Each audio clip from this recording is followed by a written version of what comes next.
Hello everyone, my name is Neetu Dalal. Welcome back to another video from Edu Classes.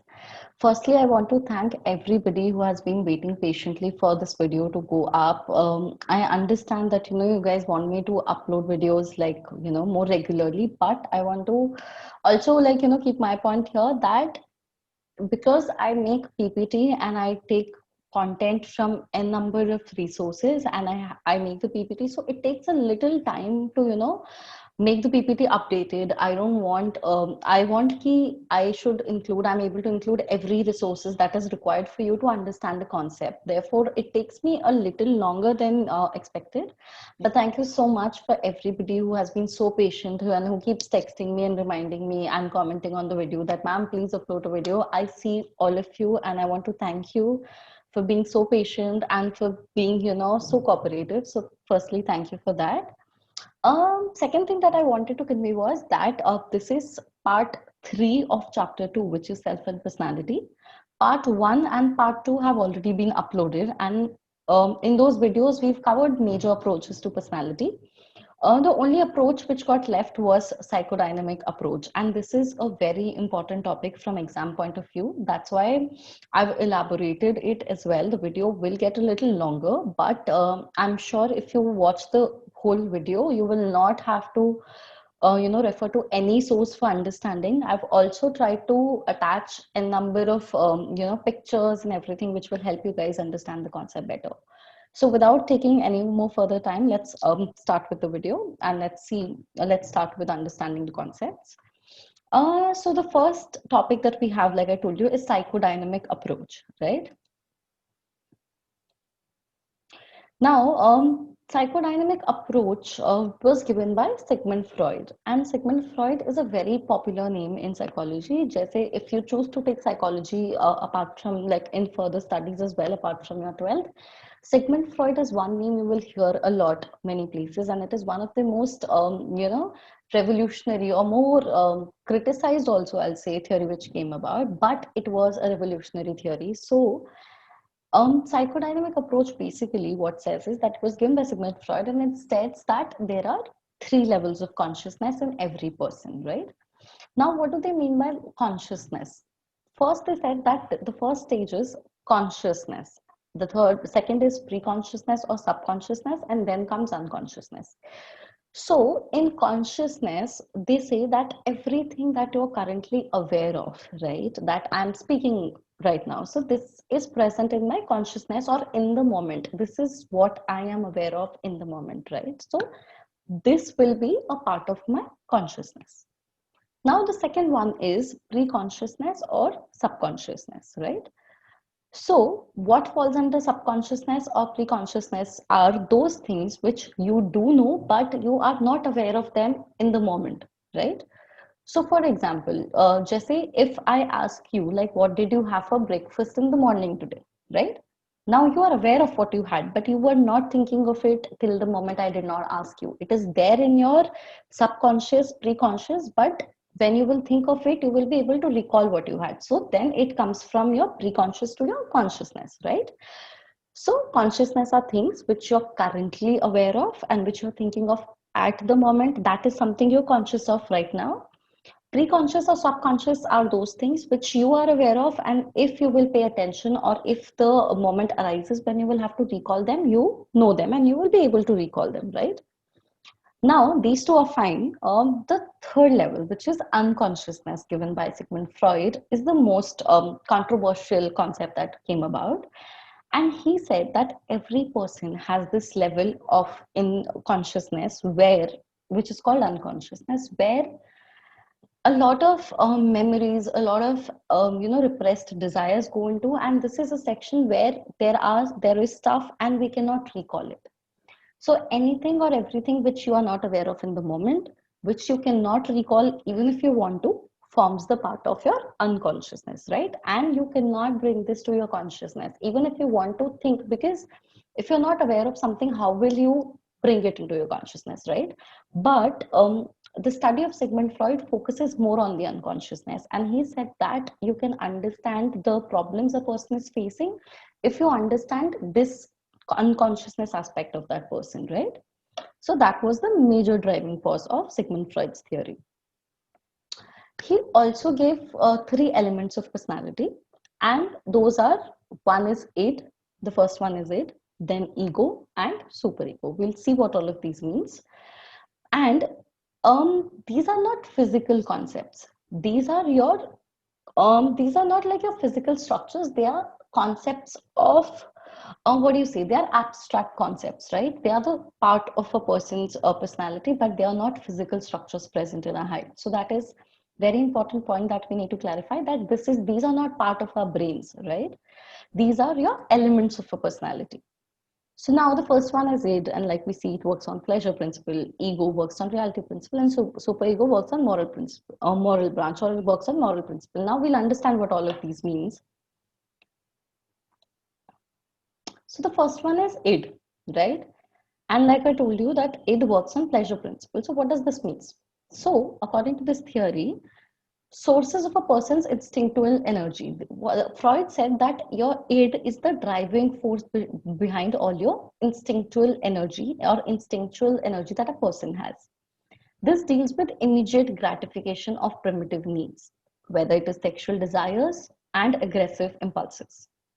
This works on the pleasure principle, which assumes that people seek pleasure and try to avoid pain. It does not care for moral values, society, or other individuals. So these are the definitions that you have to put in your exam if you get the question. Now, to understand this better, let me give an example. So what he's basically saying is that जो आपका id वाला part है of your personality, that is only and only working on the pleasure principle. What does pleasure principle means? It means that as a person, you want to achieve pleasure and avoid pain as far as possible, right? That's all how your id functions.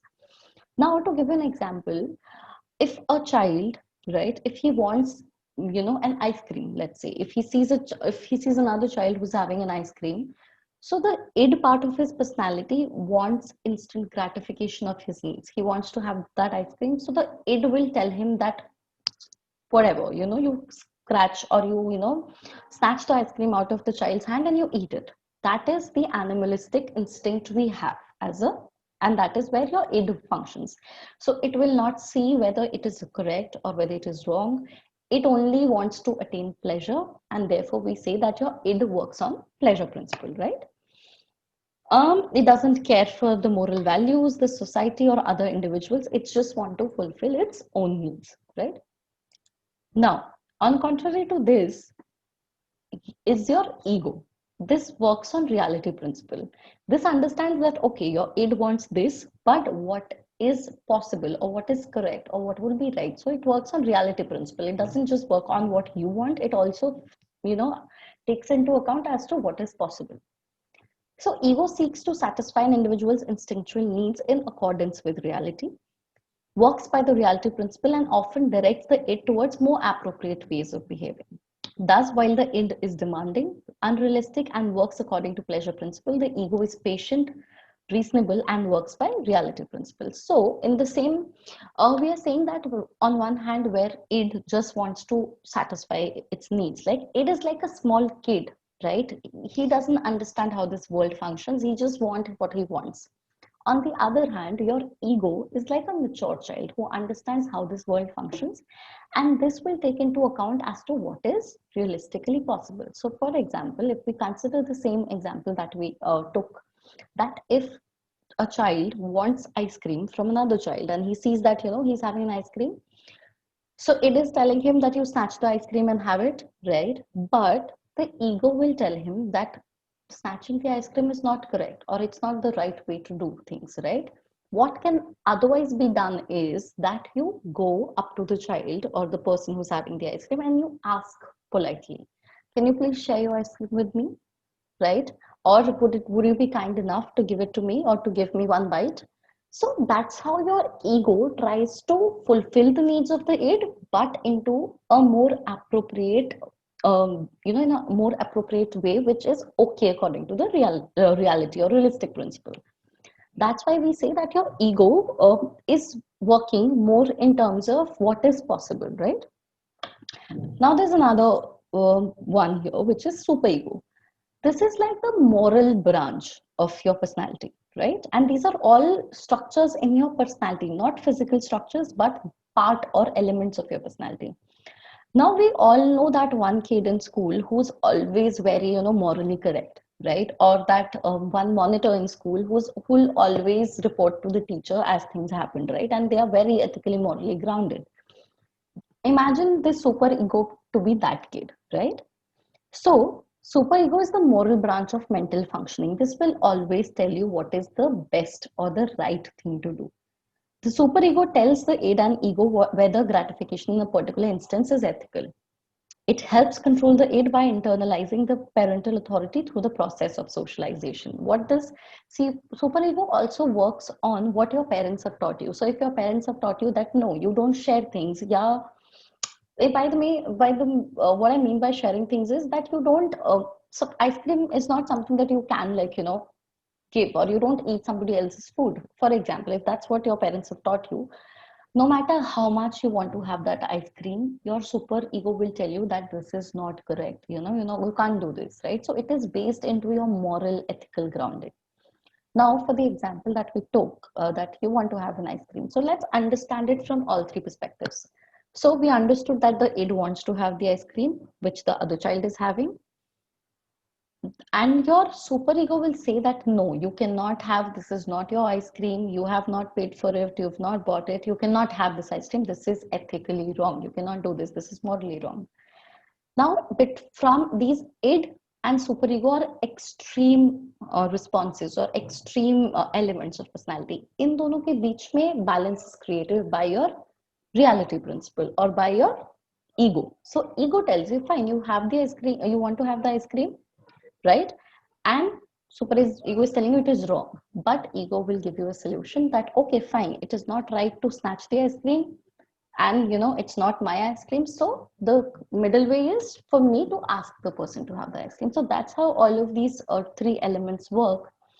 Now, in some people the id is stronger than the superego, and in others it is the superego. So basically you must have seen in tvs and in cartoons that whenever a person is in a dilemma as to what to do, you see these two, one angel and one devil, right? Now consider id to be that devil who just wants what it wants, and that angel guiding you the right thing as to what do you do, what is morally correct, is superego, right? So in some people, now what do you end up doing? Whether it is devil or the angel, whoever convinces you in that moment, you do that, you take that action. So it is like that. In some people, id is more stronger. In some people, ego is more stronger. In some people, super ego is more stronger. And whoever becomes prominent at that point of time when you're taking the action, that is the kind of behavior you exhibit at that point of time.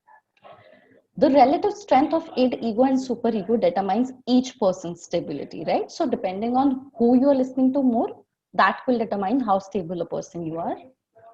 Freud also assumed that id is energized by two instinctual forces called life instincts and death instincts. So, Freud also said that the id, or which is your devil, this also works on two things. One is life instincts, and the other is death instincts. He paid less attention to the death instinct and focused more on life or sexual instinct. Now, why did I say that Freud is a very controversial, the theory given by Freud was very controversial because he paid a lot of importance, or he laid a lot of importance on your sexual instinct. As we'll go further in the theory, you will understand why is it controversial.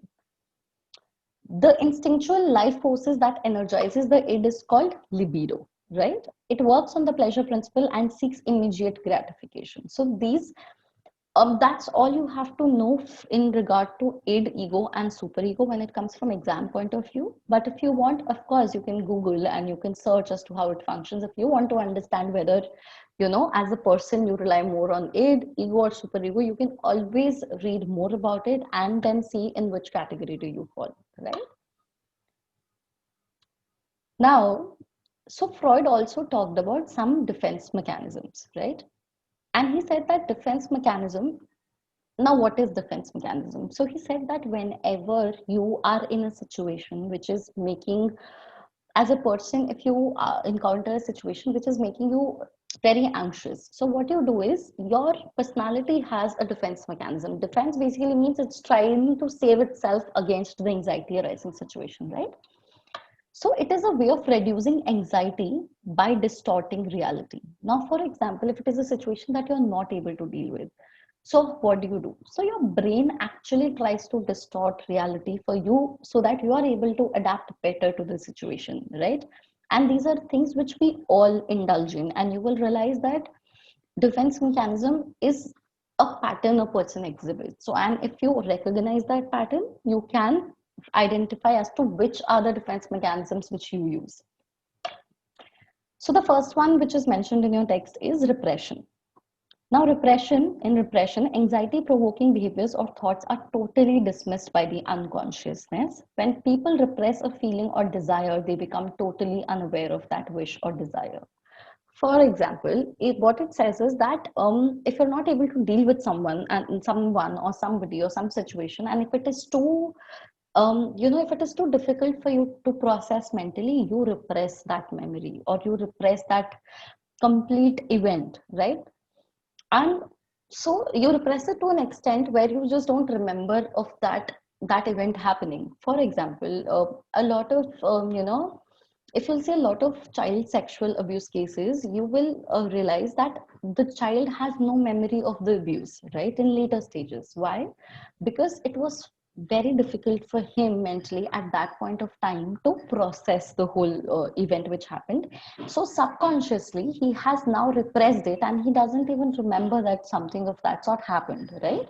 So if that is the mechanism you're using to deal with anxiety or to deal with the trauma that you're facing, this will fall under your repression category. Another defense mechanism that we use to reduce anxiety is projection. And now what does projection means?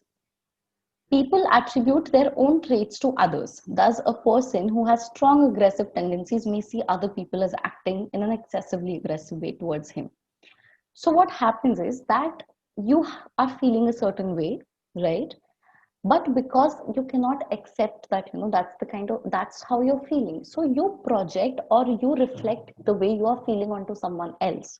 So for example, if I had a fight with, let's say, person B, and I became very aggressive in the whole fight, I will understand the situation as if he was very aggressive. Why? Because if I will see or if I process it that I was aggressive, it will be very anxiety rising for me. So in projection, whatever way you were feeling, you project it on the other person and you want to understand or want to believe that it was the person's mistake. And this is one of the most popular kind of defense mechanism we all indulge in because we don't want to accept that it's our mistake. And it's not even that we don't want to understand, it's we don't believe it is a mistake. So it, and this helps you, put the responsibility on someone else, so it reduces your anxiety, right?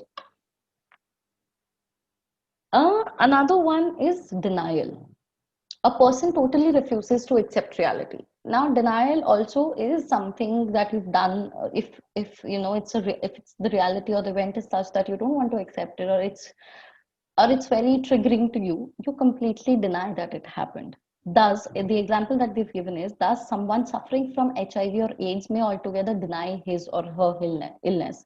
They don't want to face or accept the fact that they have this disease, and that's how they cope up with it, right? So, for example, when something very traumatic or something very critical happens to somebody, people often go into denial zone where they don't accept that this has happened. And this you will also see if somebody has lost someone who was very close to them due to xyz factors. They, in for some people, are in denial for months. They don't believe that this has happened, right? So that is their way of coping up with the trauma, right? Another is reaction formation. In reaction formation, a person defends against anxiety by adopting behaviors opposite to his or her true feelings, right? A person with strong sexual urges who channels his or her energy into religious favors presents a classical example of reaction formation. Now, for reaction formation basically says that you're trying to cope with anxiety by adopting or by taking on a behavior which is completely opposite of what you feel. For example, I'll give you a very common example of how this pans out in your teenage or in your school life. So this often happens that if you like someone, right, and it's a little intimidating for you, you try to project behaviors as if you hate the person. And this is very common in teenage. So if a girl likes a boy, she will actually start indulging in ignoring him, or she will say that she hates him in front of her friends or group. Why? Because that is her way of coping up with it, and this is called reaction formation. So in one place where she actually likes the guy, she has formed a reaction where she's projecting, or where she's trying to say that she hates the boy. So love and hate are opposite. So you adopt a completely opposite narrative of how you were actually feeling, right? Now, the last one that we have in your text is rationalization. In rationalization, a person tries to make unreasonable feelings or behavior seem reasonable and acceptable. So, and rationalization is something we do a lot of times. So, for example, if somebody is on diet, right? So, I'll first explain what they are trying to say here. They are saying that whatever you do, whether it is not even rational, you try to find a reason behind it as to why you did it, or a logic, or which something which makes you feel better. For example, now if somebody is on a diet, right, and the person ate a cake which they were not supposed to, right? So how they rationalize it is by saying, oh, I think it's fine if I had cake today because yesterday I did not had lunch, so that compensates. Or let me just have one chocolate more because I feel that I don't feel very good today, so this will compensate. So basically what you're trying to do is you're trying to rationalize whatever you have done, so that you don't get anxiety for eating that extra cake, right? And you're trying to find a reason as to why you did something. Now, this could be from something as simple as eating a cake, or this could be as tragic as murdering someone and then finding that because he was a bad person, that's why I murdered him, right? So you're trying to find out a reason for why you did something, so that you feel better as to why you did it, right? Now, this is the another theory by Freud, and this is known as psychosexual stages of personality. Five-stage theory of personality, also known as psychosexual stages. So, under this, Freud gave five stages, and this again is a very important question from exam point of view, and this almost always comes around 99% of times. This question will come in your either boards, pre-boards, or this generally features. If this is the chapter, this question definitely comes. So I will expect everybody to pay a lot more attention to this. So now Freud understood from his cases and from the analysis of his own children that a person goes through these five stages of growth, right? So he said it's the first stage he talked about was oral, then anal. First is oral. This is from 0 to 2 years. Then anal stage, and this age the person comes when the person is in 2 to 4 years, and these are one after the other. So in oral, the person is in from like 2 to 2 years, 0 to 2 years old. When the person reaches age of 2 to 4, he will come under anal. Then phallic, 4 to 5 years, latency, 6 to 12 years, genital, 12 years onwards, right? And we will talk about what these stages comprises of, because I told you it's an important topic, so I'm going to cover it in more detail.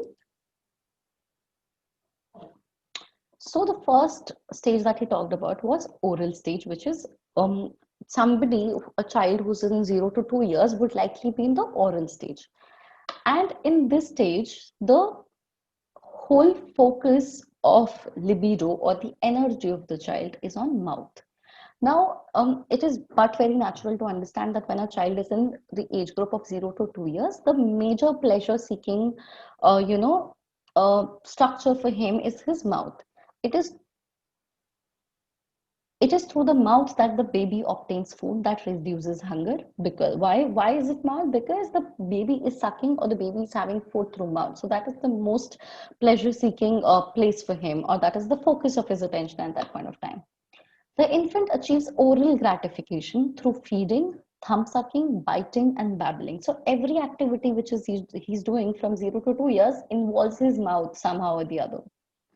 It is during these early months that people's basic feelings about the world are established. Now, Freud believed that once you're born in the world, so these 2 years are very important because this is your first contact with the world. So the way you are treated in these 2 years will, you know, in these 2 years, you will form a general feeling about the world. So these 2 years become important. Thus, for Freud, an adult who considers the world a bitter place probably had difficulty during oral stage of development.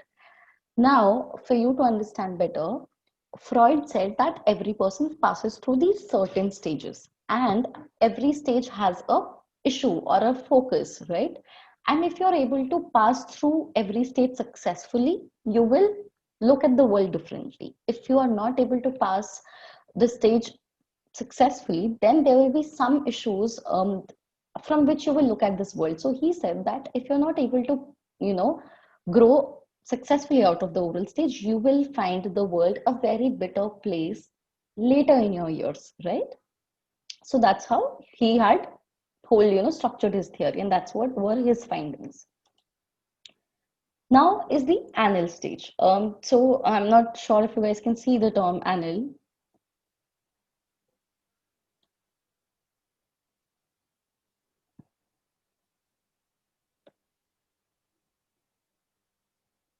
So the next stage given by Freud is anal stage, and the child year of growth is 2 to 4 years.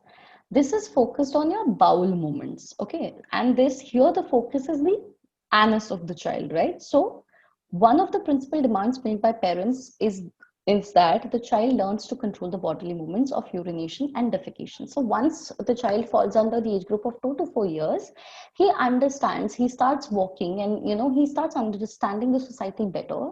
So his parents at this time, at this age, expects him to potty train him, or to train him as to how, at what time there has to be a routine. So the focus of the child during this stage is his anus, or the act of urination and defecation, and it gives them pleasure to do this at this stage. Most children at this age experience pleasure in moving their bowels. The anal area of the body becomes the focus of certain pleasurable feelings, right? And this you will notice if you have a child around your house who is in the age group of 2 to 4 years, you will feel and you will observe this, that the focus of attention for the child at this point of time becomes the anus, right?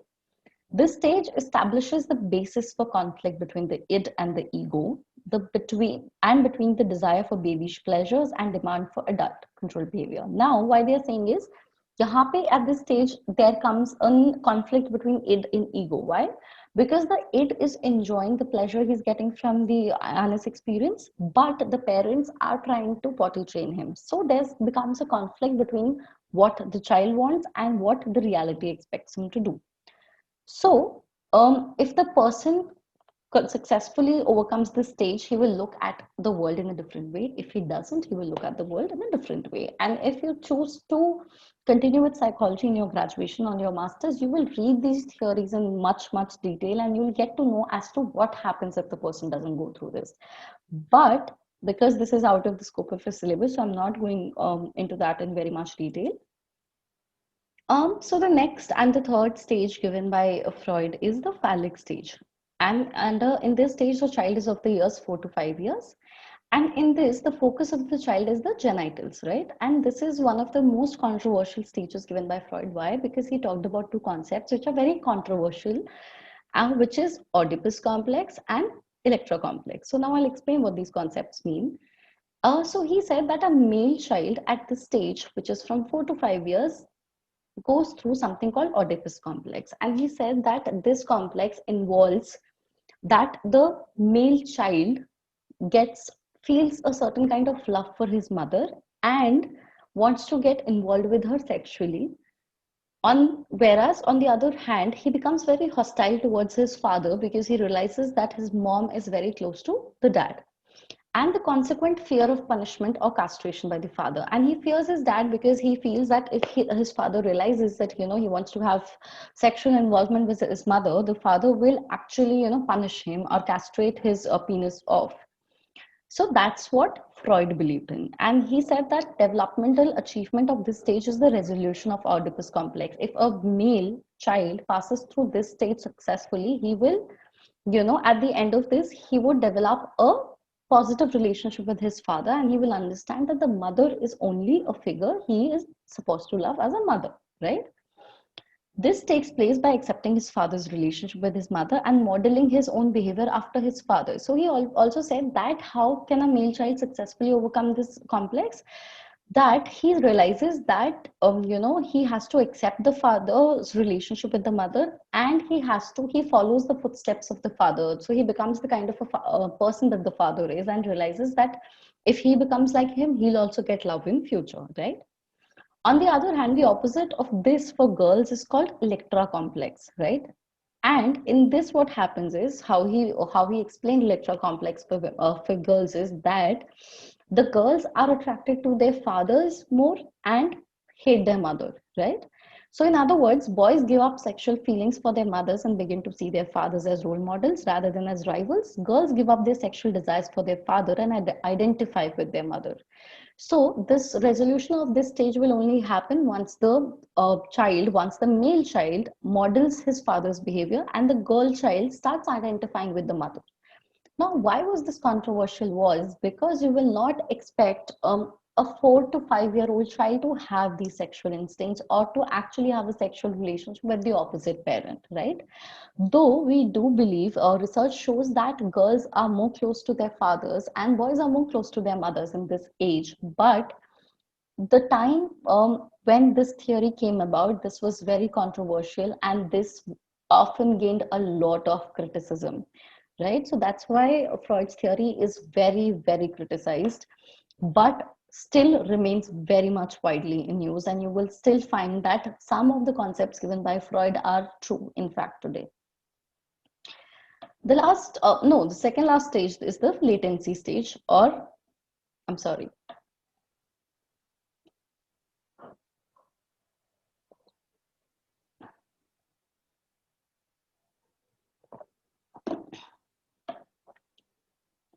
So the fourth stage, according to Freud, is latency stage, which is from 6 years to puberty. And under this stage, there is no sexual desire in the child. When the child enters the stage of 6 to puberty, his focus shifts on making friends, and so there's no sexual desire in this age. During this period, the child continues to grow physically, but sexual urges are relatively inactive. So they become dormant. They are not active and they are not triggered yet, but the child is growing physically. Much of the child's energy is channeled into social and achievement related activities. So you will find child from 6 to puberty. Puberty basically means around 12 to 13 years. From 6 to 12 to 13 years, the child's focus is on his academics, making friends, but not on the sexual aspect of it. The last stage given by Freud is the genital stage, 12 years to onwards. This goes from 12 years to adulthood. Like adulthood, you can imagine 24, 26, 30, whatever, but it starts from 12 years. And in this stage, the focus is on maturing sexual interest. The person attains maturity in psychosexual development. The sexuality, fear, and repressed feelings of earlier stages are once again exhibited. So the sexual desires which became inactive again become active in this stage. People learn to deal with members of opposite sex in a socially and sexually mature way. So children learn as to, and you'll also find that when a child is 6 to 12 years old, they actually don't interact with the opposite sex children in their school. So if you're a girl who's in 6 to 12 years of bracket, you will find boys very hateful. You'll find, they're not nice and all of that. But once you cross 12 years, you again start mingling up with the opposite sex in school. And this is, in fact, you'll observe, in fact, you must have observed it in your school as well. And if you think rationally, you'll be able to relate to this theory. People learn to deal with members of opposite sex in a socially and sexually mature way. However, if the journey towards the stage is marked by excessive stress or overindulgence, it may cause fixation to an earlier stage of development. Freud also said that if somebody doesn't pass through any of the stages successfully, the person can get fixated on that stage. Now, what do you mean by fixated? You mean that the issue in that stage was not resolved. So the issues that you will have later in your life, when you're 30, when you're 40, those issues will stem from these stages which you did not pass successfully. So what is the conclusion for Freud theory? Failure of a child to pass successfully through a stage leads to fixation to that stage, like I just explained. This failure may have serious consequences for the child's later life. So once you grow up, this can have really, severe consequences for you. Regression is also a likely outcome in such situation. It takes a person back to an earlier stage. So if a person has not resolved some stage successfully, the person can always keep regressing to an earlier stage and keep thinking that the person is still in that age and stage. Regression occurs when a person's resolution of problem at any stage of development is less than adequate. In this situation, people display behaviors typical of a less mature stage of development. You'll find that there are people who are 30 years of age or who are 40 years of age, but they still behave like a kid, sometimes. So that shows that the person is actually regressed and the person has not developed through that stage really well, or has not, successfully achieved it adequately. So, and these are all topics and all issues for a personality psychologist to deal later on. And they do get a lot of cases which are based because there was not successful resolution of the stages. Now, there were a lot of other, theorists who came about after Freud and who criticized Freud because it involved a lot of sexual instincts and it focused a lot on your unconsciousness and your, sexual instincts. So a lot of people criticized Freud, like I told you, and all of these people, they gave their own adjusted theories in comparison to Freud.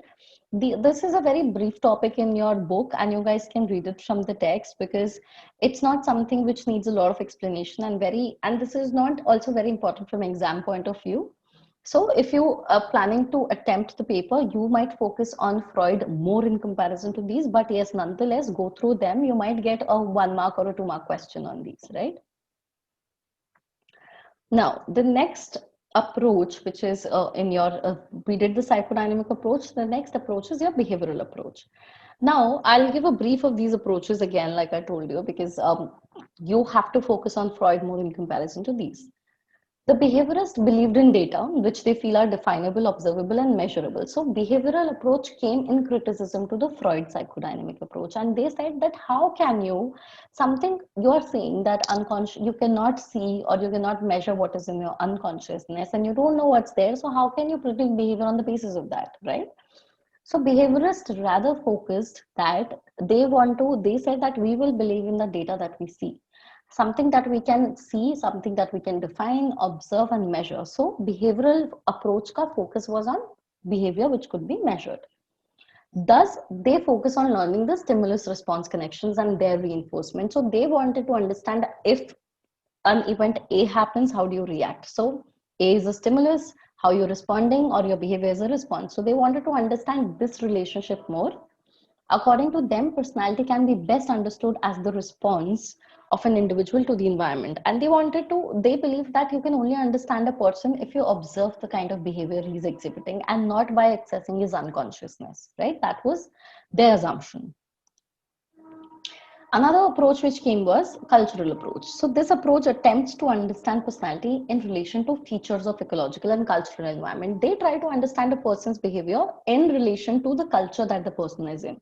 So if you're trying to understand the behavior of an Indian, you will take the cultural aspects in account. For example, like how does culture make a difference? In India or in a collectivistic culture, if somebody gives you a gift, right, it is considered to be bad if you open the gift in front of the person itself. And you must have realized this, that even if it's a birthday party and somebody gives you something, your parents always ask you, no, don't open it in front of them. You ask, let them go, and then you will be allowed to, unwrap the gifts. So that's how it happens in India. But if you see Western cultures, so let's take an example of America. There, if somebody gives you a gift, the norm is that you open it then and there itself in front of the person. It's considered bad if you're not opening the gift in front of the person and the person feels that you were not excited enough or you did not want to see it. So that's the cultural difference. So cultural approach focused that you have to take into account in which culture the person is, and that becomes a very important role.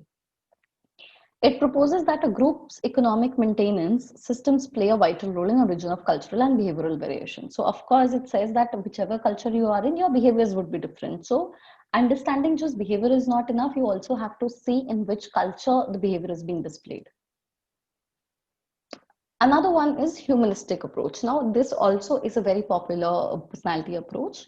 This was given by Carl Rogers and Abraham Maslow. It talks about fully functioning person. So they say that every person has the capacity to become the best versions of themselves, right? And they believe that fulfilling is the motivating force for personality development. That you want to fulfill the instincts or the needs that you have, and once you do that, you become a better version of yourself. People try to express their capabilities, potentials, and talents to the fullest extent possible. There is an inborn tendency among people that directs them to actualize their inherited nature. So they said that everybody has a need to excel, and everybody is inborn with that need to actually do something and make better of himself in his life, right? And if you fulfill these needs, if you fulfill the needs you have which are inborn, you become the best version of self. So they also, humanistic approach also, when if you continue later in years in graduation and masters, you will read a lot on humanistic approach, which again is a very popular and very important approach. But for the scope of your text, this is how much is important. And further on, if you guys want to read, of course there's Google available and you can consult a lot of resources. So one of my very favorite topics to teach and to talk about also is assessment of personality, right? So it's fine. Now we've seen that there are so many theories, but how do you measure someone? If I want to understand that this person is A, B, or C, how do I go about measuring that? So that is where assessment of personality comes into play. Psychologists have tried to assess personality in various ways. Assessment, everybody, because the whole point of talking about personality only makes sense if you can measure and if you can conclusively say that this is how this person is or will behave. So assessment refers to the procedure used to evaluate or differentiate people on the basis of certain characteristics. Now, to do this, to measure someone's personality, there has been different techniques. One of them is psychometric test, which we have already talked about in the last chapter. Next is self-report measures, projective techniques, and behavioral analysis. So because we've already talked about psychometric tests in the last chapter, I will not be taking this up in detail. You guys can see the video which is on chapter 1, which is available on the channel for better understanding. I will talk about self-report measures, projective techniques, and behavioral analysis in much detail, right? So the first one is your self-report measures, right? Now, what does self-report measure means? It means that the self-report matlab I am reporting about myself, right? Self-report, so the report I am giving about myself is on the basis of what my personality will be assessed. So the method to assess a person is by asking him or her about himself or herself. This led to the use of self-report measures.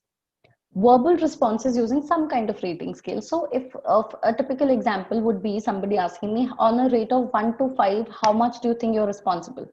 So 1 means that I'm least responsible and 5 means I'm most responsible. So I have to think about what do I think? Am I responsible? Am I not responsible?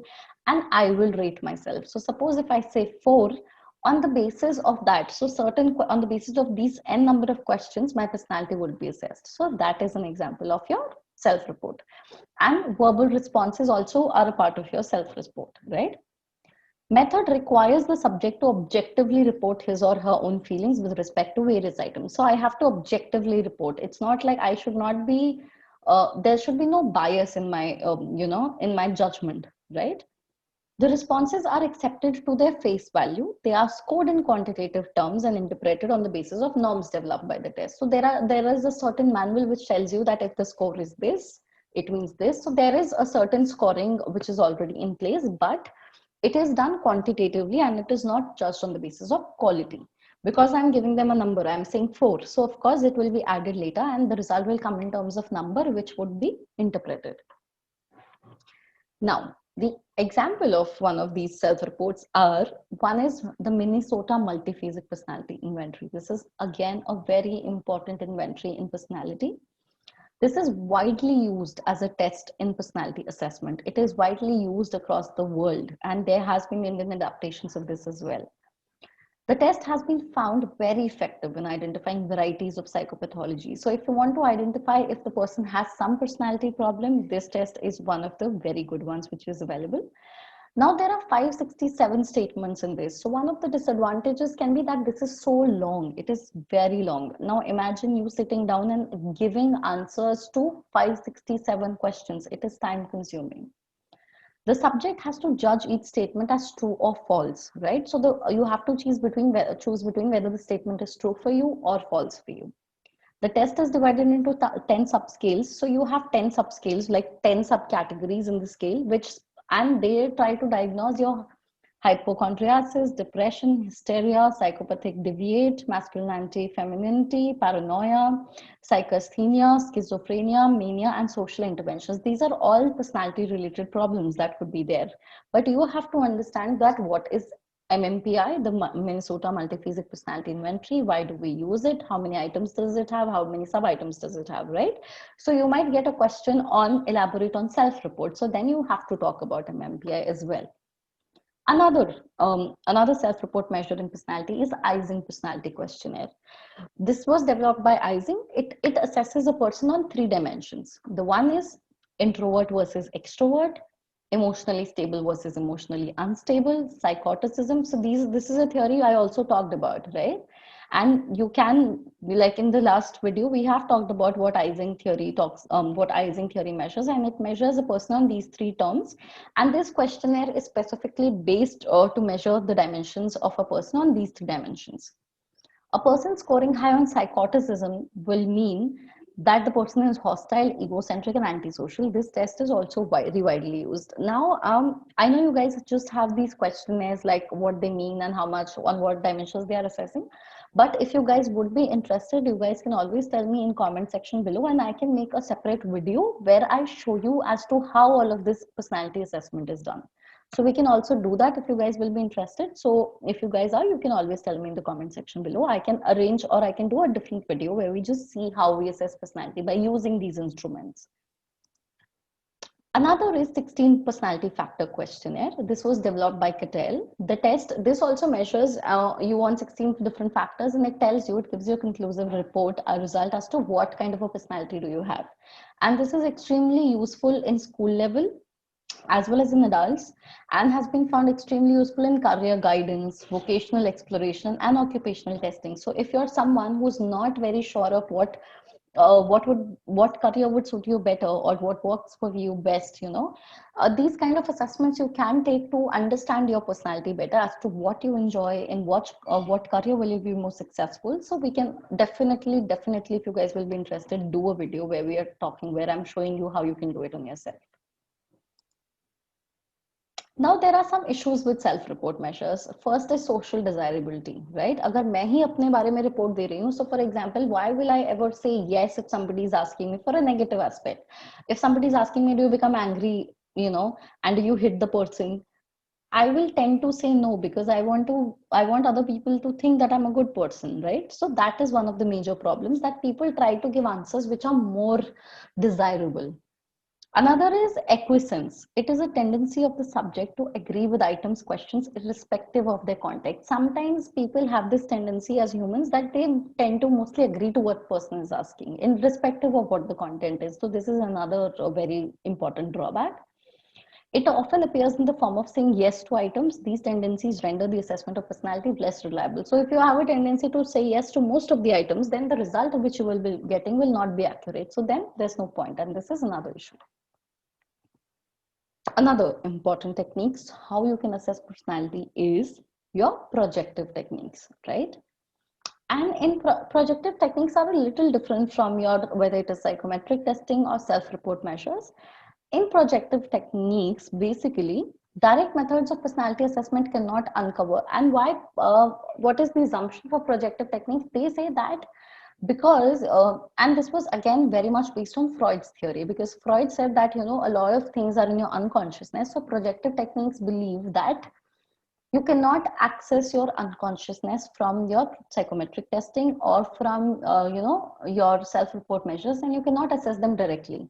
So projective techniques are developed to assess unconscious of a person. It's his motives and feelings. So something that you don't want to tell the person but still exists, right? So that is what projective techniques map. And these techniques are very much in used for your, once somebody plans to go to the armed forces, they mostly use projective techniques, right? And we'll talk about a few of those techniques and how they are being used, right? So if you are planning to give your NDA or you're planning to give your SSB, most of the tools they use for screening of a candidate, whether they have to be inducted in the army or Air Force or Navy. So these are the techniques they use for assessing the personality of a person. These techniques are based on the assumption that a less structured or unstructured stimuli or situation will allow the individual to project his or feelings better, desires and needs on that situation. So they say that if there is not no correct answer or there is no direct answer, then the person, displays his feelings much more clearly in comparison to the others. Now, there are some features of projective techniques. These features are: the stimuli are relatively or fully unstructured or poorly defined. So whatever you will be seeing in projective techniques will not be very defined or will not have very clear, indications. So there should be little unclear and like little unstructured.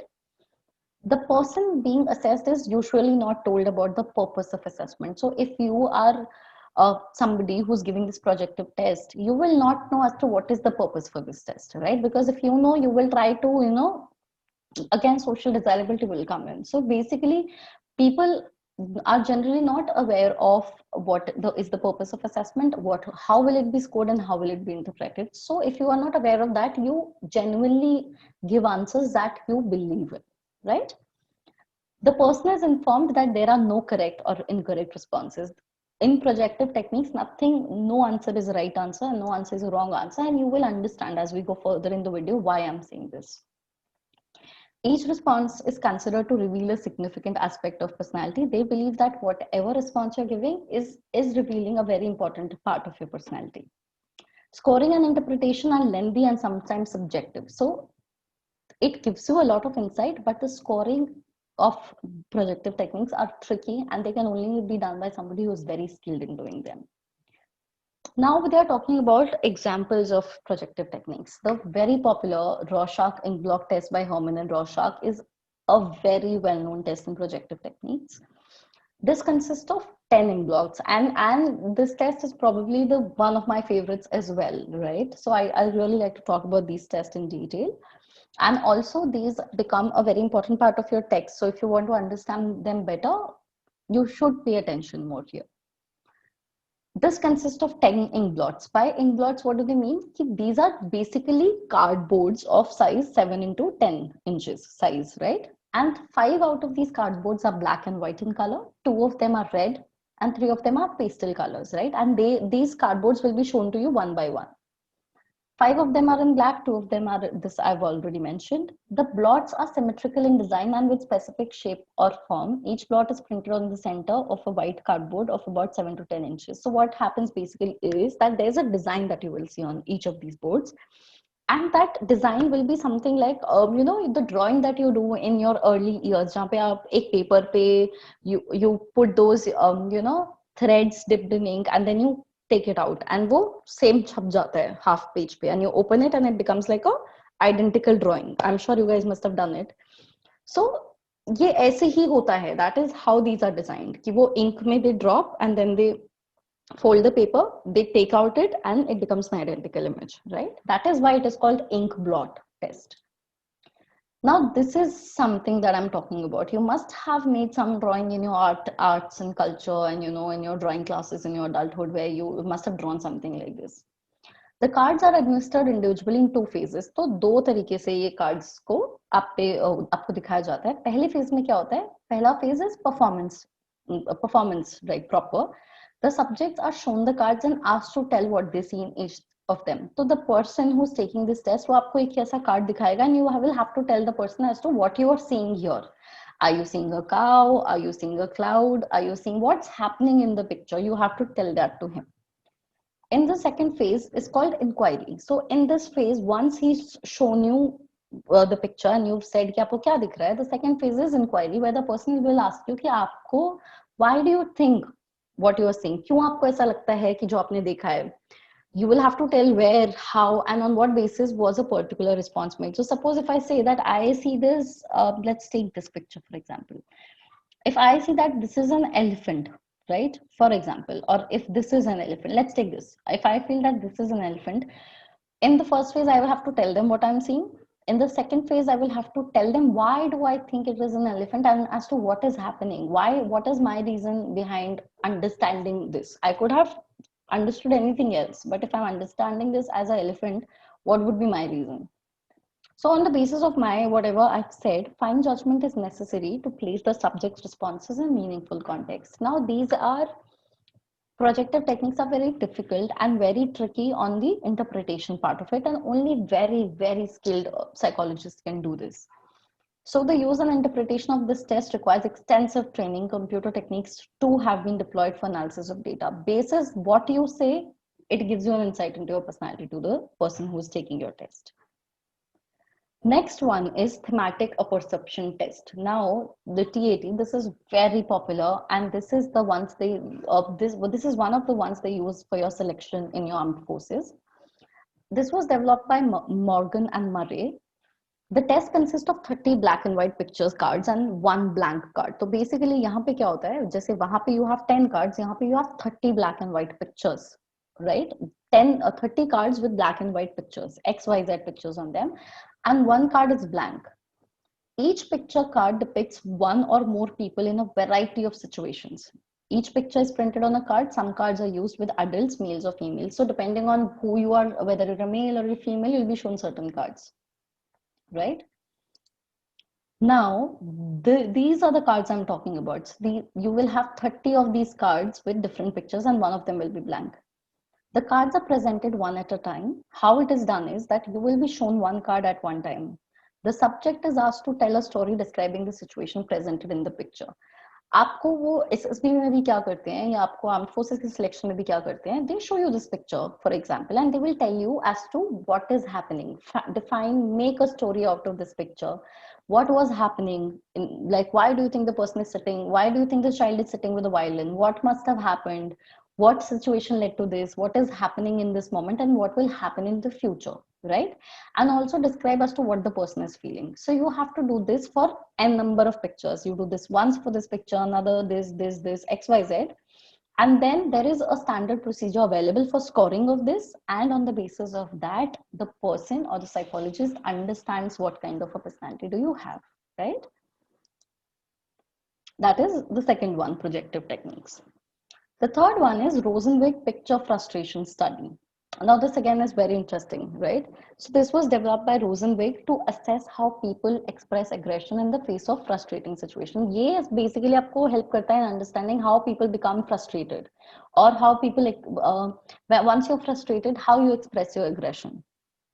The test presents, with the help of cartoon-like pictures, a series of situations to which one person frustrates another or calls attention to the frustrating condition. तो आपको एक ऐसी series दिखाई जाती है जिसमें एक इंसान दूसरे इंसान को फ्रस्ट्रेट कर रहा होता है, and then the subject is asked to tell what the other frustrated person will say or do. आपको ये बताना होता है कि जो इंसान जिसको फ्रस्ट्रेट किया जा रहा है वो क्या करेगा, what will the person do. The analysis of responses is based on the type and direction of aggression. तो जैसा आपने देखा कि एक सीरीज है, उसमें एक इंसान दूसरे इंसान को परेशान करने की कोशिश कर रहा है, and what you have to do is you have to tell as to how the person will react. जो आप टाइप या डायरेक्शन ऑफ एग्रेशन यूज करोगे उससे आपका एनालिसिस निकलेगा. An attempt is made to examine whether the focus is on the frustrating. अब आपने frustrating object पे ज्यादा फोकस किया है अपने गुस्से में, प्रोजेक्शन पे ज्यादा फोकस, प्रोटेक्शन पे ज्यादा फोकस किया है ऑफ द फ्रस्ट्रेटेड पर्सन, या कंस्ट्रक्टिव सोल्यूशन पे फोकस किया है, इनके बेसिस पे दे विल जज your personality. The direction of aggression may be towards the environment, towards oneself. It may be tuned off in an attempt to gloss over or evade the situation. So basically the crux is that depending on what you're responding, आपको क्या लगता है अगला इंसान कैसे behave करेगा, on the basis of what you say or you do, your personality will be assessed. This is the series. यहाँ पे you will see this person is saying something which is agitating her, this person is saying something which is agitating him, and what do you think, how will this person behave? And based on what you say, they will assess your personality. Okay, so you don't directly know that what you will be saying will be the basis for your assessment, but depending on what you say, that's why it's an indirect or it's a vague. आपको देख के ऐसा नहीं लगेगा कि this will actually give them an insight into your personality, because you are just feeling that you are just completing a comic or completing like a conversation, right? Another one of projective techniques is your sentence completion. इसमें क्या होता है? They give you some incomplete sentences and you have to complete those sentences. Those sentences could be about certain attitudes, certain situations, and on the basis of what you say, they complete, they assess you, right? Yeah, so that's what it is. Another is draw a person test. It is this, and this test is very simple. इसमें आपको क्या करना होता है? You basically have to draw a person on a sheet of paper, right? And then after, once you've drawn, for example, you've drawn a male for the first instance, then after the completion of this male drawing, you have to draw the opposite sex person. So if you've drawn the male in the first one, now you have to draw a female. If you drew a female in the first, now you have to draw a male. Finally, the subject is asked to make a story about the person as if she was a character in a novel or play. Then you have to make a story out of it, right? Whatever you have drawn. Now, how do you interpret something like this? So, for example, अगर आपने facial features पे ध्यान नहीं दिया है, so this suggests that the person tries to evade a high conflict written interpersonal relationship. जो भी आपने अपनी drawing में features डाले हैं या नहीं डाले हैं, उसके basis पर आपका personality assessment होता है. जैसे for example, if it's a large head, it suggests that organic brain disease. If you have drawn somebody with a very large head, it shows that you have some brain disease, right? Or you have headaches. So this would be another example. So if you've drawn this, arms and hands omitted, suppose, if you, because this person has not drawn fingers and not given details, it shows that the person is withdrawn from the environment, right?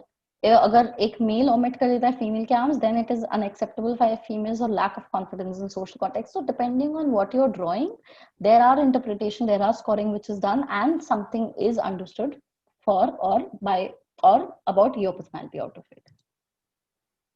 The conclusion about projective techniques would be that the analysis of personality with the help of projective techniques appears fairly interesting. Now it is very interesting because हमने ink blot देखा, we saw all the projective techniques that we saw, whether it was sentence completion, whether it was draw a person, whether it was ink blot, whether it was TAT. The interesting part appears to be the analysis. कि आप जो whatever indirectly I'm doing, how are you making or how are you interpreting my personality out of it? It helps us to understand unconscious motives, deep-rooted conflicts, and emotional complexes of an individual. However, the interpretation of the responses requires sophisticated skill and specialized training. That's why I'm saying it's not easy to assess projective techniques. It takes a lot of expertise and skills to actually be able to do this. There are problems associated with reliability of scoring and validity, but the practitioners have found these techniques quite useful. Though it is tricky, though you can say that it might not be as reliable, but practitioners stick by these, and there are practitioners who find these very, very successful. The last one is behavioral analysis. A person's behavior is in a variety of situations can provide us with meaningful information about his or her personality. So depending on how you're behaving, it basically, in behavioral analysis, what we basically do is we analyze or we judge the behavior projected, or the behavior the person is indulging in. And this is what is analyzed. An observer's report may contain data from, अब आप कैसे observe कर सकते हो? आप interview लेके से observe कर सकते हो, आप basic सिर्फ observation से observe कर सकते हो. You just sit and see how the person is behaving. Ratings ले सकते हो, nominations ले सकते हो, or you can see situational tests. So these are all techniques which give you the data for behavioral analysis, and I will touch upon them in a bit. Interview can be structured or unstructured. You can have structured basically means कि आपके पास अपने खुद के questions हो सकते हैं. Unstructured मतलब you can just ask whatever the discussion is going on about. So there's no step-by-step structuring of the interview. Observation, like I told you, will be very natural. In a naturalistic setting, you will just see and observe कि इंसान क्या behavior conduct कर रहा है, and that will become your data for behavioral analysis. Observation and interview methods are characteristics. कुछ limitations हैं इन दोनों की ही, which are professional training is required for collection of useful data, right? Time consuming है दोनों, because interview also takes time, observation also takes time. Maturity of psychologists becomes a very important role, plays a very important role, because you have to be mature enough to object or record some behavior objectively. You cannot have your own biases. Sometimes just the fact that you are present there can impact the behavior of the person. For example, अगर किसी को realize हो गया कि interview में they are trying to assess you, and if I become aware of that, then I will behave in a different way. So that will not give a very objective result of my behavior or analysis of my behavior. So these are some of the limitations. In ratings, what happens is that in ratings, basically a person's behavior is on the basis of people who know me. They will be asked to rate my behavior, right? So it's basically like, in a class, if I go and if I make one person stand up, for example, let's say Ajay, I've asked Ajay to stand up in the class, and I ask all of his friends to rate his behavior, right? So that is what rating is. Some of the problems is that people can display certain biases of judgment. One of them is halo effect. So agar Ajay bahut acha padta hai, if he's a brilliant student, people might ignore his other problems or his other behavioral aspects and just give him full marks or full rating just because he's a brilliant student. So people tend to get biased from one feature, right? One aspect of a person's behavior. Raters have a tendency to place individuals either in the middle or of the scale or give extreme responses. अब क्या होता है, people generally have a tendency कि या तो वो लोगों को average score दे देते हैं या बहुत extreme दे देते हैं. So that might not be something which is very favorable for the analysis. Another is nomination. Nomination is very much used in as a tool in your corporate setting. So in your companies, इसमें क्या होता है? People are again assessed, like asked to nominate someone from their group for a certain role. Each person is asked to choose one or more persons of the group with whom she would like to work, study, play, participate, or in any other activity. So, for example, if I go in a group and I ask, कि, who will you nominate for this big project? जिस इंसान का नाम लिया जाता है वो analyse किए जाते हैं. You understand as to why you chose that person, and on the basis of that you are analyzed, right? The last one that we have in this chapter is situational test. This is most commonly used for assessing the situational stress. And ये आपको जैसे a lot of, you must have seen a lot of जैसे lot of TV shows, a lot of this is something we come across in real life also. Like people put you in a situation which has a lot of stress and then judge you how you behave, right? So this test requires a person to perform a given task under extremely stressful or demanding conditions. It's kind of a role play, and the person is instructed to play a role for which she is observed. The verbal report is also obtained on what she was asked to do. The situation may be realistic one or may be created through a video play. So this basically, you can do a number of things in this, but the crux is that you measure as how the person is behaving if the situation is very stressful, right? So that's all that we will be covering in this unit. And with this video, with this part 3, we have completed the whole chapter, which is chapter 2. I will be making more videos on chapter 3, chapter 4, and we will be covering them one by one. If you have any suggestions for me as to what would help, or what will help, like what will help you understand better, or what methods to use while making these videos, I welcome those suggestions with all my heart, and I'm open to suggestions and recommendations. Also, if you like the videos that I'm making, please don't forget to give them a thumbs up. Tell me what you like, what would you want me to focus more on, because it gives me a feedback and I can then, shift or adjust my process accordingly. And again, I want to thank everybody who has been very patient while I was making the PPT and uploading and recording and editing. And I value each one of you, whoever is there on that 200 subscribers mean the world to me. Each one of you is important, and the feedback that you give in comments, I completely take it seriously. So thank you for that. Keep telling me what else would you like to see on the channel. Thank you so much. I will be seeing you guys again very quickly with another video of chapter 3. Thank you so much.